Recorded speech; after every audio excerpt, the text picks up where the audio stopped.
my god, Marauder. I got a 6.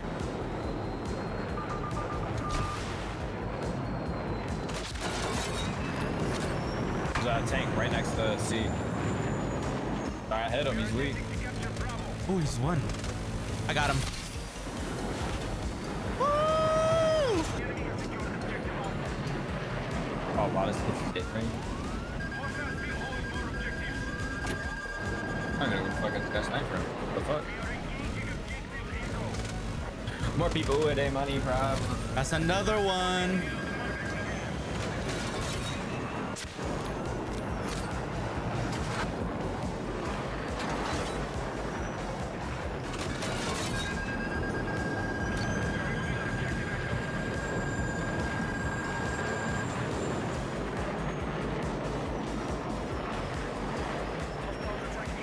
That was risky.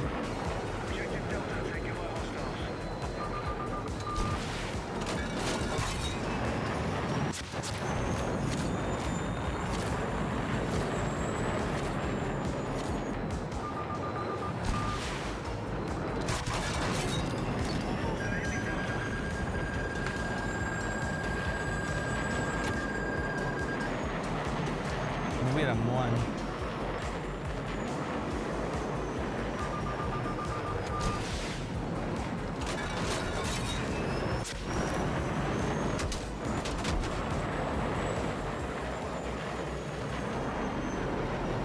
I got hit. I know that.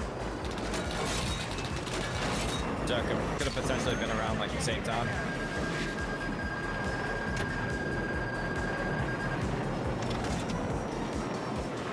It's like out of, bro. It's like in their HQ in this rally. I didn't see their jet though. That truck's done.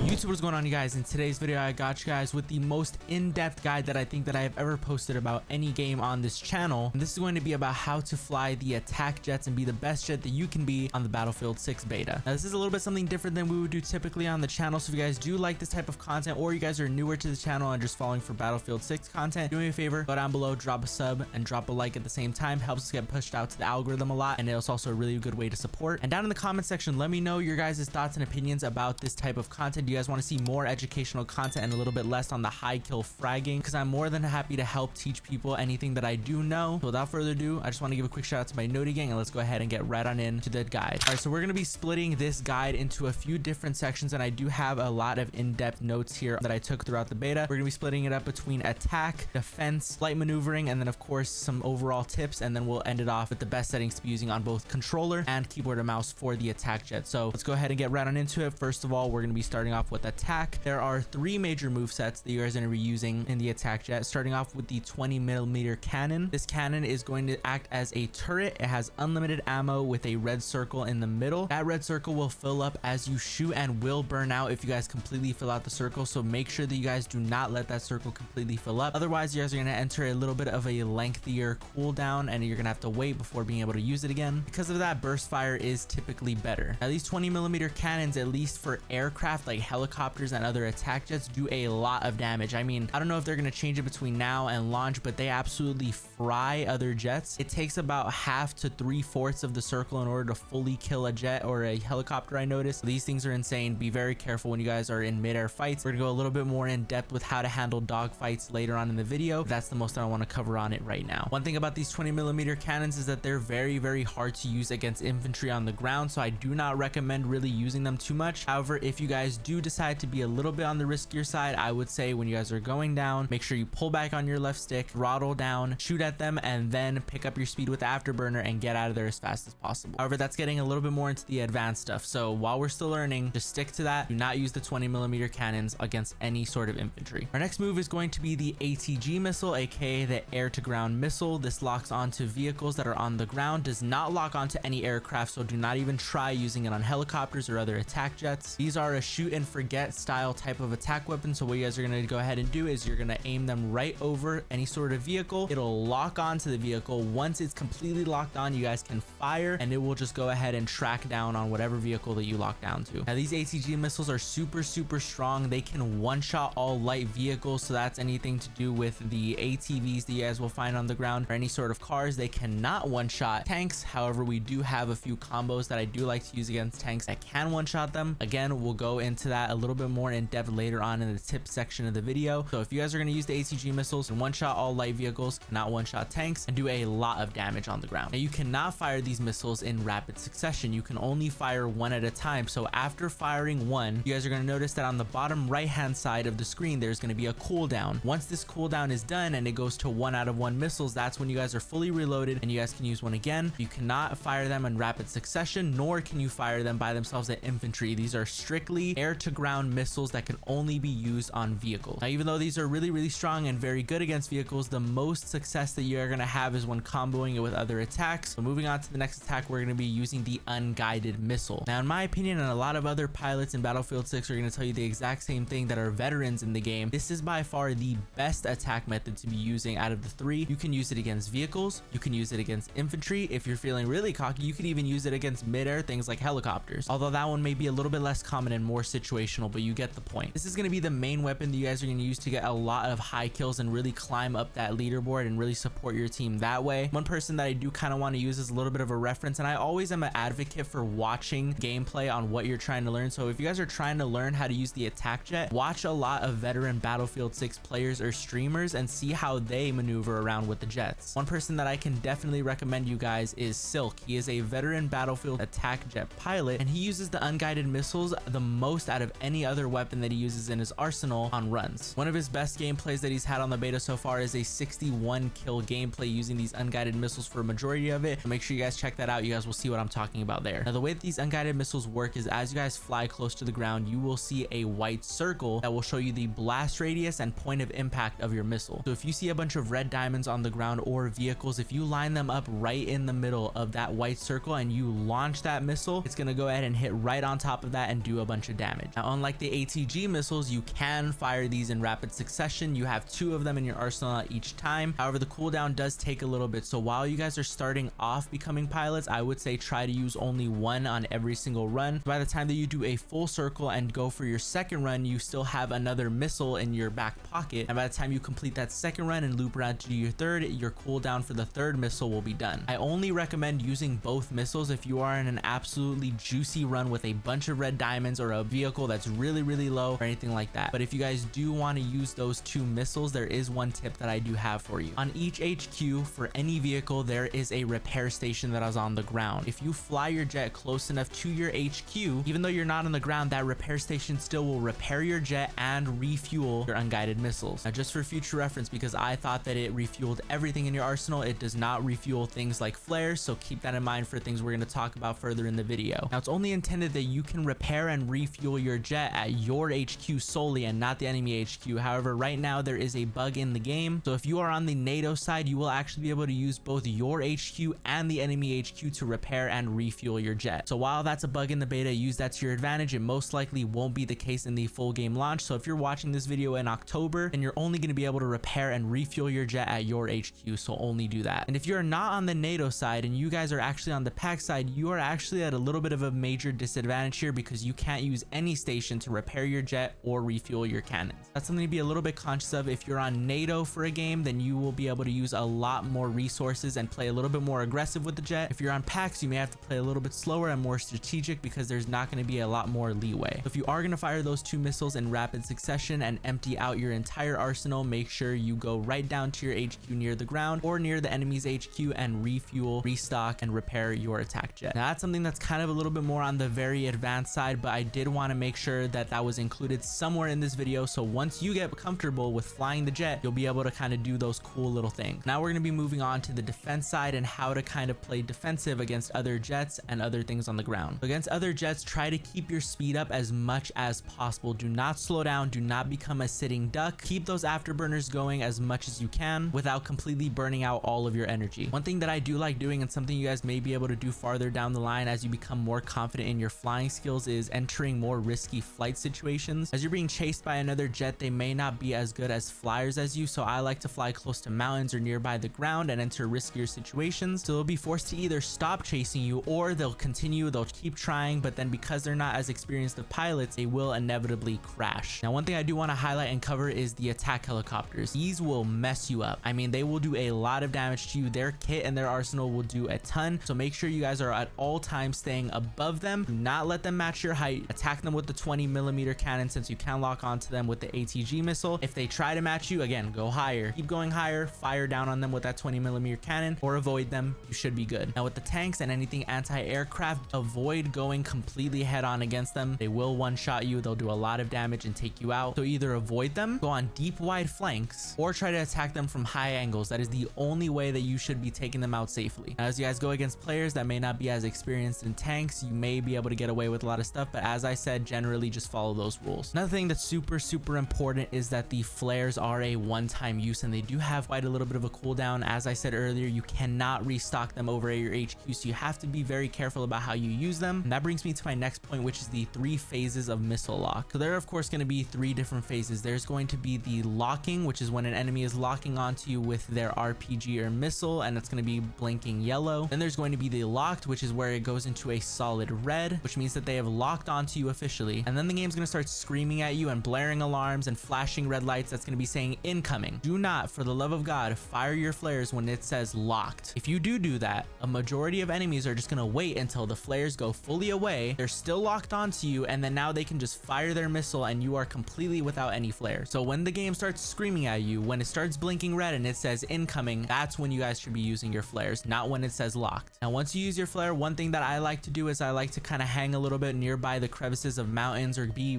very deep in the out of bounds areas, or recenter myself in the sky at an aerial point to where I can come back down safely. What you're not going to want to do is make a quick sharp turn after you've used your flares and come and ego right back into the battlefield, because then by that point they've already reloaded their stinger and they're just going to fire another rocket at you, and now you have no flare because you're on cooldown and you're gonna get hit. But once you avoid that missile, play a little slower, think about what you're gonna do, whether it's playing in the mountains, deep in the out of bounds area, or just recentering yourself. Just do me a favor and do not ego and come directly back in after dodging a missile. If you guys do that, you guys are gonna have to either use the terrain to your advantage, like mountains or the gullies, to avoid the missile, but 90% of the time it's still gonna hit you. The last thing that I want to touch up on, if your health bar is anywhere below the halfway point for your jet and a missile's locked onto you and you have no flares, you're gonna die. And that's just it. In the beta, there's only one map that we can use this attack jet on, and there's really not too much terrain like buildings or anything we can use to our advantage like other Battlefield games. Maybe when the game fully launches, you'll be able to make a sharp turn really quickly and make the missile launch into the building instead of you, but for right now, that's not really too much going to be the case the majority of the time. You guys actually have the choice of using the eject button, which is just the exit button, square for controller, or your interact button on keyboard and mouse. However, this eject button will launch you, so if you guys are horizontal while flying and then you hit eject, you're most likely going to be shot sideways into the side of a mountain. If you're upside down, you're going to be for sure shot directly into the ground. Make sure you get low enough to the ground to launch yourself up and safely make the descend, or you can just take it on the chin, die, respawn, go back in. It's okay, it happens. There's only so much you can do in a jet. Now, moving on to the flight maneuvering, the only controls that we have for the jet are throttle up, throttle down, roll right, roll left, yaw left, and yaw right. And then of course, afterburners can be used using shift on keyboard and mouse or your left thumbstick on controller. Now, when comparing gameplay from other battlefields like 2042 or Battlefield 6, this is kind of playing a little bit more like the attack jets back in Battlefield 3 or 4, where you're gonna have to manage your airspeed in order to maximize and get the most out of your turns. So one thing that I always tell people is that to only really on turns use your afterburners at the peak of your turn to complete it quicker, and then as soon as you finish the turn, pull back and throttle down. I've seen some people try to pull up on tight turns or pull up from mountains using their afterburner the entire time, and that is exactly how you spike directly into the ground. I want to further confirm, do not do that. Do not use your afterburner the entire time when making sharp turns. Instead, it's better for you to just throttle back, wait until the peak of the turn, use your afterburner to pick up speed and finish that sharp turn as best and safely as possible. And then the last thing is of course to use the afterburners at the end of every single attack run that you do to gain distance. Go deep into the out of bounds area or up nearby the mountains where where it'll be hard for enemies to lock onto you with missiles or any sort of anti-aircraft material. Now I do have a few more overall tips before we get right on into the aircraft settings and just overall information that you guys are going to want to know. Of course, right now in the beta, there's unfortunately only one medium-sized map that you can use the attack jet on, and that's going to be Liberation Peak. Now, even though there's only one map that you can use the jet on, master the jet as much as you can right now if you actually want to be a Battlefield 6 pilot. But that way, when the game launches officially in October and there's a bunch of other new maps, you're just going to absolutely fry things. Now, unlike the helicopter, the jet is not available off of spawn. The jet is on a 1 minute cooldown the moment that you enter into the game. So what I usually like to do is just kind of set myself up, hop on the helicopter, maybe try to do something a little bit fun, and then as it approaches 1 minute, I like to respawn myself. When you're on the screen where it shows your HQ, you'll see a jet icon. You're going to want to go over to that, and because it's a very popular item, a lot of people are going to be spam clicking it. You're just going to spam click it as well until it hits 1 minute, becomes available, and then just pray that you get into the attack jet seat. Now, when a jet is destroyed, it is going to take a little bit longer to respawn. It takes 1 minute and 30 seconds for a jet to respawn instead of 1 minute after it gets destroyed. Now, for the average player, controller may be easier to use due to the 360-degree turns and angles and all of that. But like I said, if you guys are keyboard and mouse players on infantry, there's no shame in just picking up a controller only for vehicle gameplay and aircraft gameplay. A lot of people have done it before, and a lot of people are going to continue to do it now. So if that's what's going to make you the most comfortable, definitely do it. However, if you guys want to be the best pilot then you can be, keyboard and mouse may actually be better to learn in the long run and allow for a higher skill gap. And it's going to be really important when the game officially launches to make those micro adjustments using your mouse when doing dogfights and in-air combat. That's something to consider as well. And just a few quick tips when entering in dogfights. When you are chasing an attack jet, only burst your 20mm cannons. Do not go full spray. As I stated earlier, you're going to enter a long cooldown, so only burst your 20mm. Now, if the enemy burns out and they become a sitting duck and they are literally directly in front of you, I'm talking nose to the sky, afterburner to the ground, and you're going directly at them, that's when you're going to want to line them up in that circle and just let it rip, go full spray, and you're going to kill them 90% of the time. Now, another thing to consider is that when you are dogfighting, do not get tunnel vision. Make sure that you are aware of how close you actually are to the ground or other mountains, or think to yourself if you will realistically, at the angle that you're going at, be able to pull up in time if you're going towards the ground or towards a mountain. If you're not, that's completely okay. Just disengage, regroup yourself, find the attack jet that you were fighting, and then re-engage whenever you're ready. When aiming anything towards the ground, whether that be using your ATG missiles, your unguided missiles, or even your 20mm cannons, try your best to put yourself at a distance where you have a lot of air time, throttle down so you have plenty of time to aim those missiles or line up anything you need to, and then once you're finished with the attack, use your afterburners to get deep into the out of bounds area and end your run. And then of course, once you're comfortable with everything that I covered in this tutorial, and especially your attacks, I'm going to go ahead and give you guys a few of the combos that most people use in these attack jets and what's most likely going to give you the most kills. So if you're trying to take out a tank, like I said earlier, there's nothing that could take out the tank by itself, but if you mix a combo of the air to ground missiles, then spray them a little bit with your 20mm cannons, and then end it off with an unguided missile, that will most likely one-shot a tank 99% of the time if you spray them enough with that 20mm cannon. However, the combo that I use the most regularly and what a lot of other pilots use the most regularly is going to be just the basic air to ground cannon when locking onto vehicles, and then finishing it off with an unguided missile strike. Lastly, in order to do all of this effectively and correctly, we're going to go ahead and get right on into the best settings to be using for both keyboard and mouse and controller on the attack jet. Alright guys, so we're going to be moving on to the next part, which is of course going to be the really important thing, the control settings. Now, these control settings are going to be solely about the aircraft. If you guys want to know my more in-depth controls, that's going to be a video that you guys can find on the release of Battlefield 6 if we're going to be playing it. I don't feel like right now it's really too important to cover the best settings because it's a beta. I feel like that's going to be much better to cover in the actual release of the game. There's probably going to be a few changes to the settings between now and then, so we're not going to really cover them too in depth, but at least for right now, I know a lot of you guys want to be flying the jet, including myself. I'm going to give you guys the current settings that you guys should be using. So starting off, we're going to go over to a controller. We're going to go to edit settings. We're going to go down to our aircraft, and we're going to go to our control settings right here. This is my control settings. Invert vertical flight is on off. When you guys first try the attack jets in Battlefield 6, what you guys are going to notice is that when you push your joystick down, what you're really doing is you're pulling up. Now, I'm not an expert and I've never flown an aircraft, but I'm pretty sure if you guys don't know, whenever you guys pull a stick on an aircraft, that's actually pulling it up into the sky. So that's why whenever you guys are trying to push your joystick down, it's pulling you guys up instead. And whenever you guys try to push your joystick up, you're really pushing it down because you're pushing the stick forward. So if you guys want to make it quick and easy, make it really intuitive, do whatever way is best for your brain. If you guys are more than comfortable with inverted, by all means use inverted, but the way that my brain is wired is I like using up is up and down is down.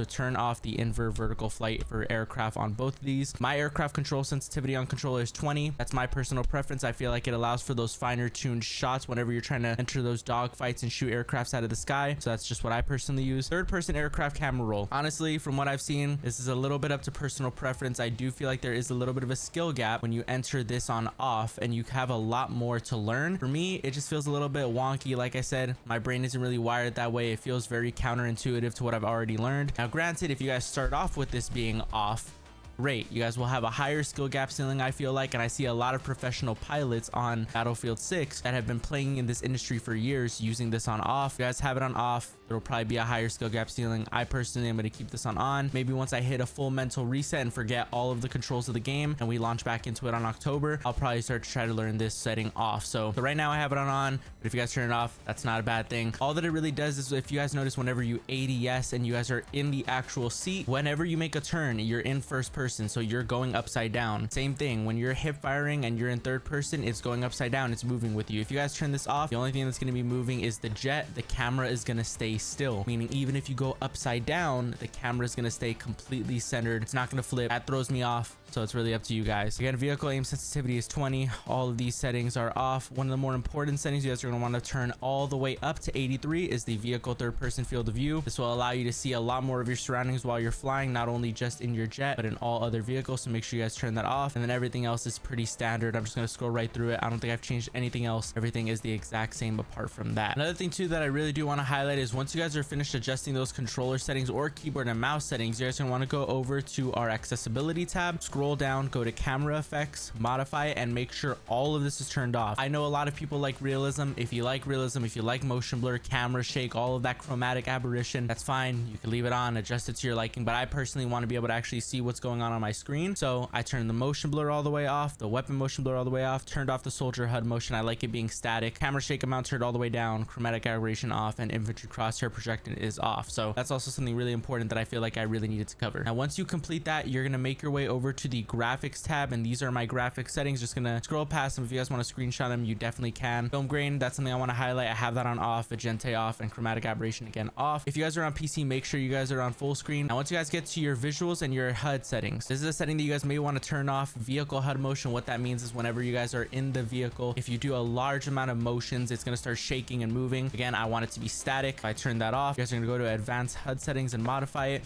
And here are all of my HUD settings. None of this is really too important. You guys can kind of just copy it as I go down the list. One thing I want to cover really quickly is the far minimap view distance. Set that and make sure it's all the way up at 600. That's going to make it to where on your minimap you could see the farthest amount out without having any trouble. So definitely make sure that that's on 600. Everything else here is pretty much the standard settings that you will have when you open up the game. Now that we've covered all the controller settings, what I'm really quickly going to do is give a few tips for any keyboard and mouse players. Now, I haven't really flown too much using the jet on keyboard and mouse. From what I've heard, it's very hard, but the skill ceiling is very high. I mean, with you being able to make those micro adjustments using your mouse, it can make for a lot of really cool clips and a lot of really cool kills. However, it doesn't mean that it's not going to be hard to learn. With controller, you kind of have the two joysticks. You have full 360-degree range of motion, and it's just kind of more intuitive. I've seen some people in the community use both a keyboard and mouse and a controller. Keyboard and mouse because they like using it when they're on infantry and on the ground, and then they pick up a controller whenever they're using any sort of vehicle, including helicopters, tanks, aircrafts, whatever it may be. You guys also have the choice of doing that if you have both available. But if you guys are really committed to learning how to fly using keyboard and mouse, I do have these tips for you. So you're going to go over to your mouse and keyboard settings. You're going to scroll down all the way to vehicles. My vehicle mouse aim sensitivity is 30 in case you guys want to know. You're going to want to go into aircraft keybinds, modify that.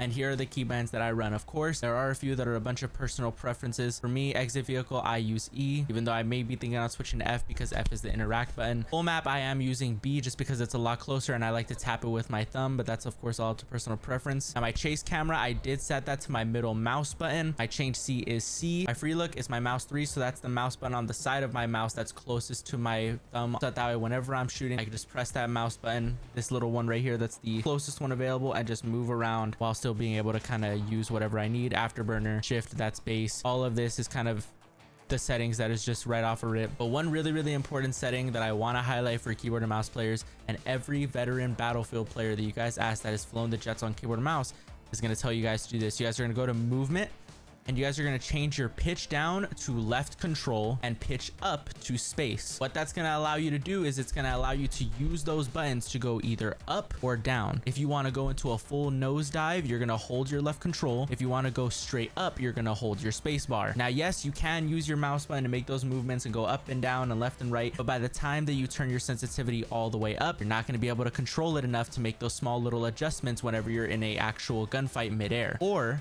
your sensitivity is going to be so slow that you're going to be literally moving your mouse all the way across the desk and it's just going to come off, or you're not going to be able to do anything correctly. So what this is going to let you do is, if I want to go up, I can hold my space bar while also making the movements left and right, so that way I'm able to stay on target. And then once I'm where I want to be, let go of my space button and make those micro adjustments and movements just like any other FPS game using solely my mouse. Now again, that's always why I like to kind of highlight that when you guys go into your vehicles and you guys go into your control settings, invert vertical flight is one of the most important decisions that you guys are going to make when learning how to fly jets in Battlefield, whether you're on keyboard or mouse or controller. If your brain is wired enough to do inverted, great, stick with inverted. Even on keyboard and mouse, whatever way works best. But depending on your comfortability, you're either going to want to turn invert flight on or off in the settings, or you guys are going to want to go into your keybinds and you guys are going to want to, you know, adjust this. So some of you may want your pitch down to be space while your pitch up is control. That's completely fine. Do whatever makes you feel comfortable. But the bottom line is, find out if you guys want your controls for your jet to be inverted, or make sure that you guys have one of these two on, whether it be pitch up left control and space pitch down, or what I have on the screen right now. These are the most important notes that I have for you guys. But apart from that, you guys are officially Air Force certified in Battlefield 6. Now all that's left is for you guys to go out there and try these settings for yourself, get really good with them. It really shouldn't take you that long. I am actually very new to the Battlefield franchise. The only Battlefield that I've played in the past was Battlefield 3 back when I was younger, and I really didn't even get a chance to put my hands on the controller that much. So if I can learn these settings and I can learn how to fly a jet in less than a weekend, then you guys definitely can too. So guys, make sure if you guys do enjoy this type of content, you guys go down below and drop a sub with the post notifications bell turned on. Be very vocal in the comments about if you guys want me to continue to do this Battlefield 6 content in October upon game release. Regular scheduled Call of Duty uploads will be continuing starting on Monday, because that's it for the Battlefield 6 beta. We're completely done, and I'll see you guys all in the next one. Later.